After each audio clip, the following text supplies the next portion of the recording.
My name is Rowan Vale, 32 years old. The ranch looked like a catalog spread someone willed into being. Pumpkins and tidy pyramids, string lights draped from cottonwoods, hay bales stacked like pews, facing a makeshift stage where a Bluetooth speaker leaked a country playlist through chilly Boise air.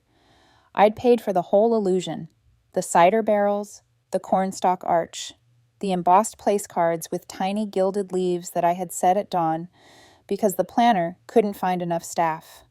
$25,000 to make pretend feel permanent, because that's what my family taught me. If you spend enough, nobody has to notice the cracks. Jill arrived 10 minutes late, and the air tilted toward her like it always did. She wore cream cashmere and a grin calibrated for front-facing camera, Daniel hovering at her shoulder like a ring light with a heartbeat. 20,000 likes before dessert, she announced, sliding into her seat without looking at the food. Mom's hands fluttered as if applause were a reflex. Dad's jaw softened into that proud, not proud shape he reserves for accomplishments that can be monetized. Uncle Edward, back straight as a plank even in retirement, watched without blinking.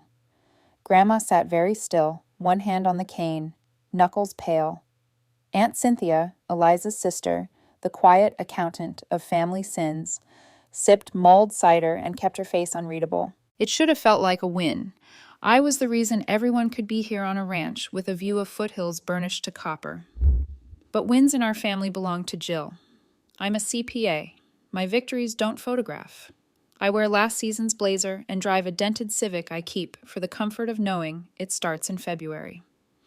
Jill asked me, last year, if my brand could be a little less beige. I told her my brand was solvency. She laughed like I'd said a joke that missed. We were halfway through brisket when Jill stood, glass lifted as if toast were oxygen. "To doing the most," she trilled, and the cousins giggled. "To the people who build their dreams and don't need hand-holding." Her eyes found mine and held. "And to those who try so hard to matter." The pity in her voice was theatrical, the smile lazy sharp, heads turned like sunflowers. Dad angled toward me with a stage whisper meant to sting and save. "Let it go, Rowan."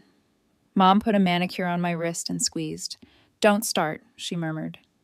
"We've had enough paperwork this year." The phrase snagged. Paperwork? But Jill's laugh smudged it.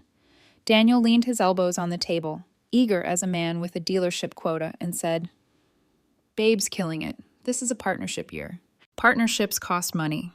For 2 years, I'd been shouldering Jill's rent, credit card minimums, car, gear, studio, the soft costs of a life that looked good in squares. Every request arrived pre-packaged as a compliment. "You're so good with money, Ro. You're the stable one. It takes a village." A village with one checkbook. I could have swallowed this one more insult and called it tradition. Instead, I slid my phone from my blazer and opened the banking app. The ranch's final invoice waited in my scheduled payments, a neat line item, $10,000, due at 7 p.m. I scrolled, checked the contract in my files, the event planner's signature, the clause about late fees, a photo I'd taken earlier of the ledger board she propped by the barn for vendors to initial. The evidence existed. My thumb hovered over cancel. The string lights buzzed. Somewhere a generator coughed. Jill tilted her head for a selfie, face luminous, world tiny on her screen. I tapped. The app asked if I was sure. I tapped again. 5 minutes later, Jill's phone buzzed. She glanced down. The color left her face like water draining. For a half breath, she forgot her camera and looked human. Then she looked at me. The table went quiet in a way that always made me feel like a dropped plate. "What did you just do?" Dad's whisper wasn't quiet. It had teeth. Daniel straightened, outrage preloaded. I lifted my glass and smiled in a way I'd practiced in mirrors for interviews where the interviewer mispronounced my name. "I'm done," I said. 2 words that didn't feel like a confession. They felt like oxygen. Silence. Even the Bluetooth cut out for a beat before spitting static. Jill blinked, recalculating. "Rowan, you can't just..." She pointed the screen at me as if a notification were a court order. "This is a family event." Mom recovered first. She composed her mouth into soft disappointment, a shape she'd perfected. "We don't make scenes," she said. "Sit down. We'll talk later." "We only ever talk later," I said. My heart was pounding, but my voice had the calm I saved for audit rooms. I've paid for your later for 2 years. If this party matters, someone else can matter it. Daniel jabbed a finger. You're sabotaging her brand. The word thudded. Her brand, I repeated. That I bankrolled. The edges of my napkin were damp where I'd been worrying them. I laid it on my plate like an end. Uncle Edward pushed back his chair.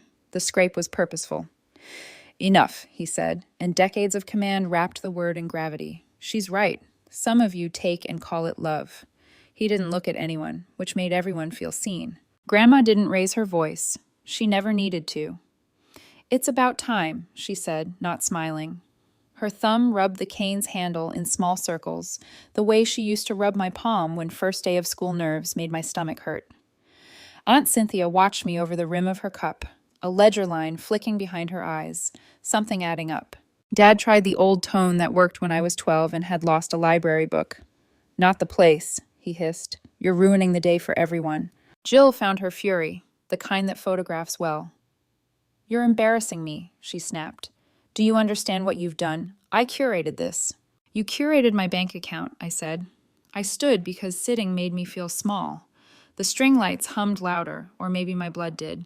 It's not my job to fund your perfect. Mom's fingers tightened on my sleeve. Rowan, she said in that coaxing register that used to make me wordless, we raised you better than this. Think of your sister. Think of us. I thought of late-night transfers with last time in the memo. I thought of telling Jill a year ago to get a part-time job and being laughed at like a charming antique. I thought of Dad calling me the stable one, like it was a compliment and a sentence. Somewhere in the dark beyond the trees, the planner's assistant snapped a photo of the contract board. I filed the image away without deciding why. Cynthia set her cup down. The ceramic clicked. She didn't speak. She didn't need to. Her silence had weight. I slid my chair in, the wood complaining. Pay the balance, I said, not unkind. Or don't. Either way, I'm finished financing the narrative. I could feel the room deciding whether to turn on me or let me leave. I didn't wait for the verdict. The gravel path to the parking area felt longer than it had an hour earlier. The air bit my cheeks. My phone buzzed in my pocket. A push alert from the ranch's billing system. Clinical and final. Payment canceled. Balance due. $10,000. I didn't look back. At my car, I leaned my forehead against the cool roof and counted to 8, the way I tell clients to breathe through panic. On the way out, I passed the back terrace where the planner had laid out clipboards for vendor signatures. A gust lifted the top page. I pressed it flat, saw our family name printed bold, saw balance due upon event conclusion in clean font. My eyes caught on a stray sticky note. Eliza handled paperwork. Mom had said that at the table. Handled what? Something churned low and slow in my gut. My phone vibrated again and again.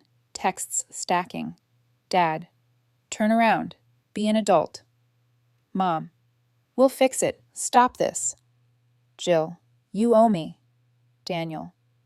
You owe us. The word owe sat there, ugly and honest. The only thing I owed at that moment was gas to get home. I drove with the radio off, the city sliding past in reflective strips, a neon motel sign, a dark convenience store with a flickering open, a kid in a hoodie flipping a skateboard in a parking lot. The longer I put miles between me and the ranch, the stranger my own bones felt in my body. Like I'd been tensed for so long, the release made me dizzy. At a red light, I opened my notes app and typed 2 lines. Cancel every auto pay. Audit the last 24 months. I added a third. Ask Cynthia about paperwork. When I pulled into my complex, the sodium lights painted everything a tired orange. I sat with the engine ticking as it cooled, Jill's feed open on my phone by habit. A new story pulsed. A boomerang of clinking glasses, captioned, Family is everything with a sparkle emoji. I could almost hear the brittle edge beneath it. I closed the app and the quiet came back like a friend. Inside my apartment, I turned on the lamp that makes a circle of yellow on the thrifted desk I love, the one I assembled with a YouTube video and patience. I set my phone on Do Not Disturb and pulled my laptop closer. The ranch invoice glowed in my downloads. I filed it under Not Mine anymore. In the kitchen, water rattled to a boil. I tossed in noodles because something warm seemed like a good decision. Through the window, the foothills hunched like sleeping animals. One more text sneaked through. The emergency bypass I never fixed. Grandma. About time, she wrote, 2 words like a blessing. I stood there with a wooden spoon in my hand and the smell of steam and salt, and a laugh escaped before I could stop it. Not mean, not triumphant, just surprised at the shape of relief. The party would soldier on without me. Maybe dimmer, maybe better, maybe worse. They would say I ruined it. Maybe I did. Maybe I ruined a story where my only lines were sure and how much. The thing about a story is you can turn a page. I ate standing up, too keyed up to sit. Then I rinsed the bowl, dried it, stacked it. My phone lit one more time, not a message, a calendar reminder I'd set months ago. Quarterly review, family support budget. I stared at it until it blurred, and then I deleted it. A different reminder slid into the same spot in my brain. Tomorrow, call bank. That thought settled like a stone in a river, immovable, quieting the current around it. Outside, the ranch lights would still be on, phones raised to capture a manufactured golden hour. In here, a single lamp held a circle against the dark. I stepped into it and exhaled like I hadn't in years. 2 weeks later, my phone buzzed with a text from Aunt Cynthia. Come over, we need to talk. No emojis, no explanation, just 5 words that sat heavy on the screen. I hadn't heard from her since the festival, where she'd sat silent, eyes like calculators, but the brevity in her message told me this wasn't about patching things up. Her house was on the west side of Boise, a split level that always smelled faintly of lemon cleaner. When I pulled up, her porch light was already on. She opened the door before I knocked, her face set, none of her usual half-smile. Rowan, she said, stepping aside. Sit. I dropped onto her couch, heart already picking up speed. The last time someone summoned me like this, it was Dad demanding I cover Jill's overdue credit card. Cynthia's tone was different, quieter but sharper.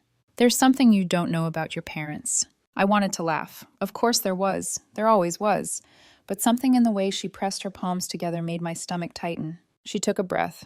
Last year, your mom and dad sold the downtown condo. The one Grandma left them? I blinked. The condo with the green shutters? The one they swore they couldn't unload? She nodded. They sold it for $100,000, cash. My chest went tight. That's impossible. They're always crying poor. Insurance premiums, roof leaks. They didn't tell you, she cut in. Or Jill. They didn't want anyone to know. They thought they'd triple it in a real estate investment fund. Instead, they lost nearly all of it. Her words landed like a body blow. I remembered Mom's voice at the party. We've had enough paperwork this year. She hadn't meant decorations or contracts. She meant the sale, the hiding. And Rowan, Cynthia added, her eyes steady on mine. That roof repair you paid for? Their health insurance premiums the last 6 months? All your money. They let you think you were saving them when they were the ones who gambled it away. For a second, the room tilted. I saw myself, late nights calculating, skipping dentist appointments to cover their emergency, and I wanted to scream. Instead, I clenched my hands until my nails bit. They signed me up, I muttered. Auto pays for their bills, without telling me? Cynthia hesitated, then nodded. Victor added you as an authorized payer. Not technically fraud, but slippery. He asked me to keep quiet. I did, for a while, but after that festival, I couldn't anymore. Silence stretched. The tick of her clock was suddenly thunder. They played me, I whispered. Every one of them. Cynthia's mouth softened. I'm sorry. I stood, pacing, heat rolling up my neck. My phone felt like a weapon in my hand. I opened my banking app, scrolling past every auto draft that had bled me for months. Jill's rent, Jill's Amex, Daniel's lease, Mom and Dad's Blue Cross premiums, the contractor for the roof. One by one, I canceled them. Cancel, confirm. Again and again until the screen looked bare. Then I opened the family group chat. My fingers didn't tremble this time. I'm done paying for any of you. You're on your own. The responses came instantly, like snakes striking. Jill, what's wrong with you? You can't do this. Fix it now. Mom, sweetheart, don't be rash. Think about your sister. Think about us. Dad, this isn't how family works. You're being childish. We'll talk when you calm down. I powered the phone off. The silence was exquisite. At the window, the Boise foothills glowed under a bruised sunset, the kind Jill would kill for on Instagram. For once, I didn't take a picture. I didn't need proof. Cynthia hovered in the doorway, her voice low. You know they'll come after you, right? Guilt, anger, maybe worse. I turned to her, the knot in my chest loosening for the first time in years. Let them. I've already paid in full. And in that moment, I knew. The real reckoning hadn't even begun. The fallout started faster than even I expected. Within a week of my cancellations, Jill and Daniel were slapped with a certified letter from the ranch. Balance due, $10,000. Pay within 30 days or face legal action. A cousin forwarded me the gossip. Apparently, Jill tried to smooth it over with the event planner by offering exposure on her Instagram. The planner laughed in her face. When they couldn't pay, Jill started pawning her lifestyle piece by piece. The Louis Vuitton tote she once flaunted at Thanksgiving popped up on a Boise resale page. Daniel's prized set of custom golf clubs vanished from their apartment balcony overnight, sold to cover groceries.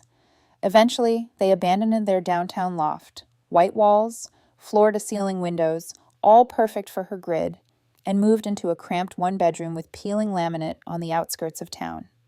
Not exactly influencer chic, but denial is Jill's native tongue. She got a barista job downtown and still showed up to work in oversized sunglasses, snapping selfies with captions like "New Beginnings" and "Grind Season." Her Instagram became a masterclass in illusion. Coffee foam heart shots, thrifted outfits styled as sustainable chic. She still angled for applause, even as the cracks widened. Daniel didn't last. By week 6, he was crashing on a friend's couch, muttering about her attitude and the pressure. Word spread through the family grapevine.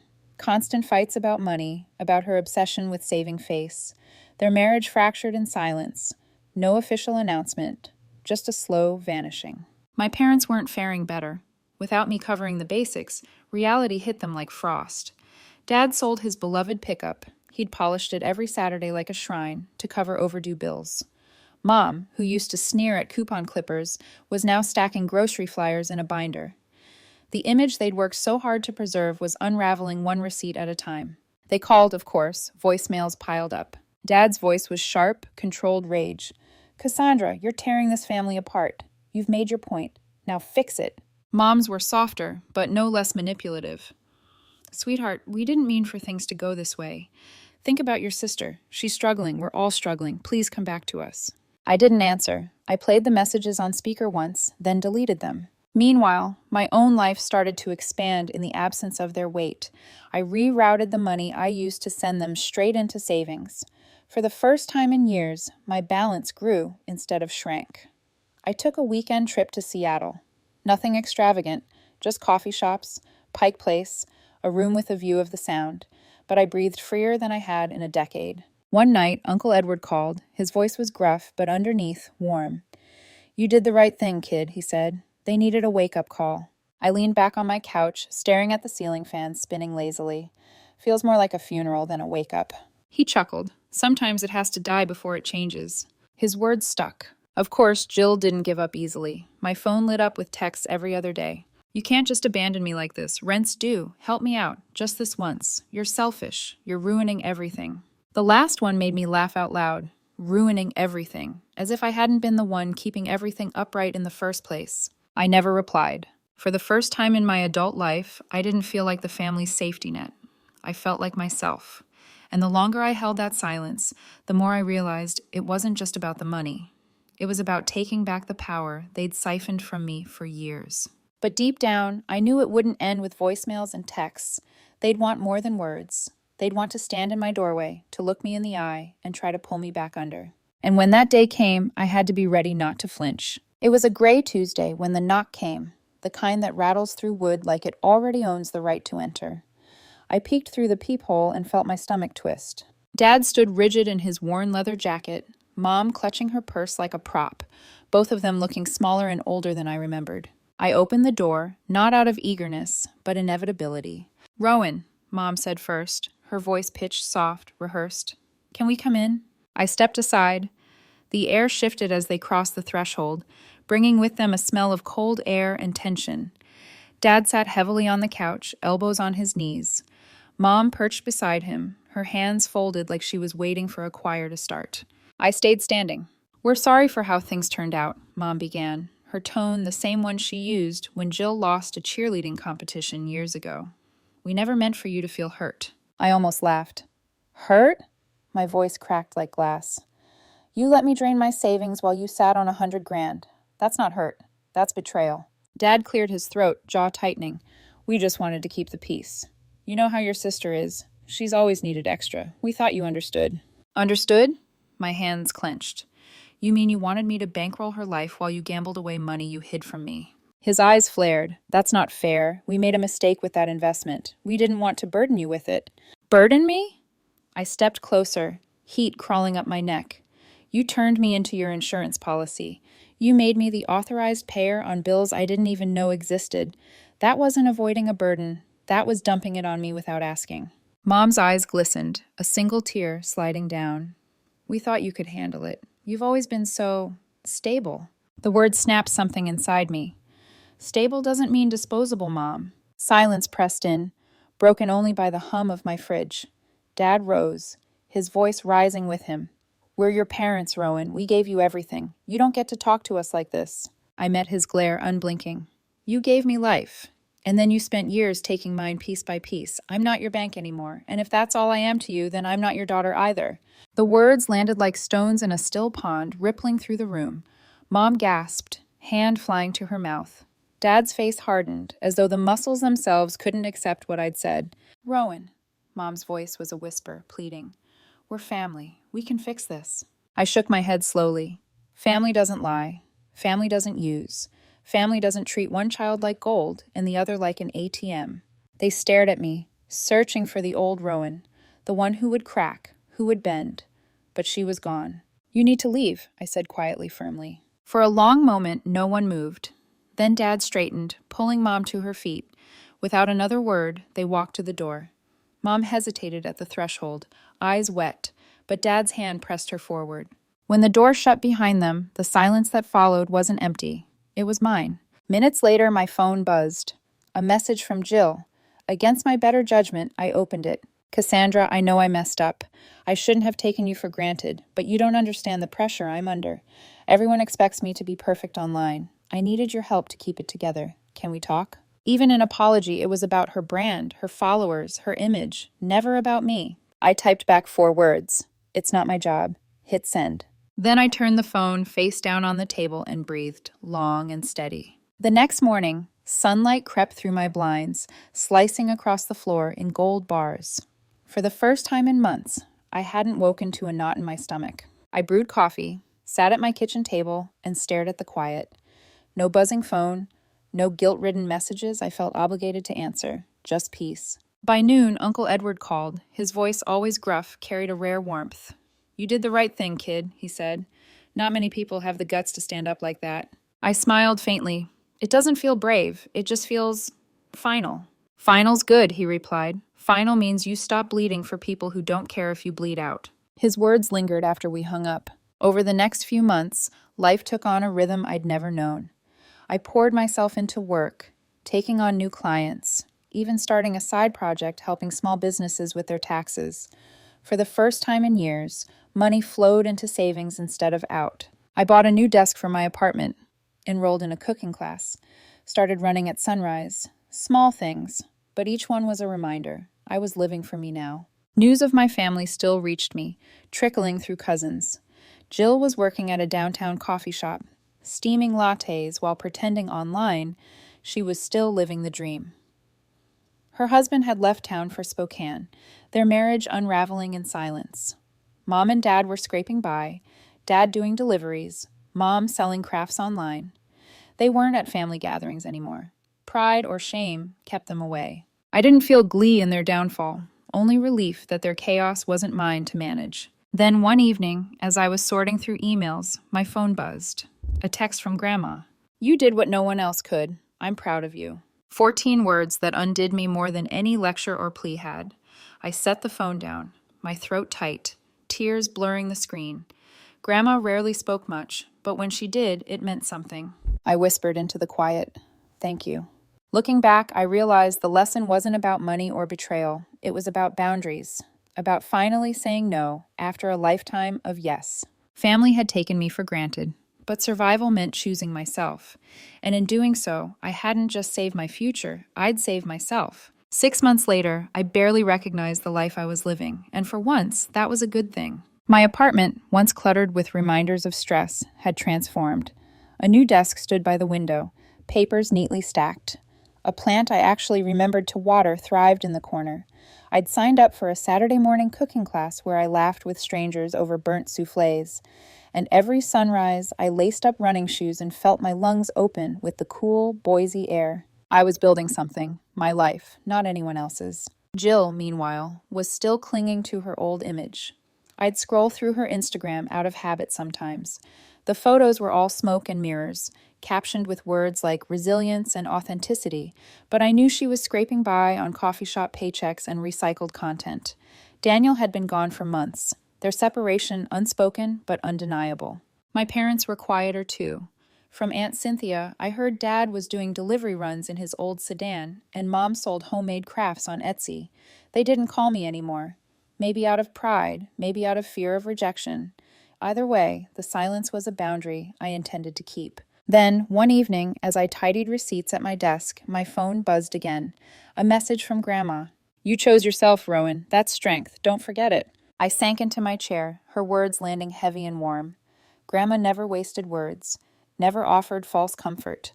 If she said she was proud, she meant it. I thought back to that night at the fall festival, when Uncle Edward cut through the noise with the truth, when Grandma finally said, "It's about time someone said it."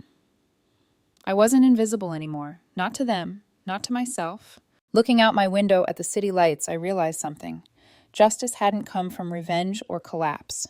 It had come from reclaiming my voice, from refusing to be the family's safety net, no matter the cost. And for the first time in years, I didn't feel bitter. I felt free.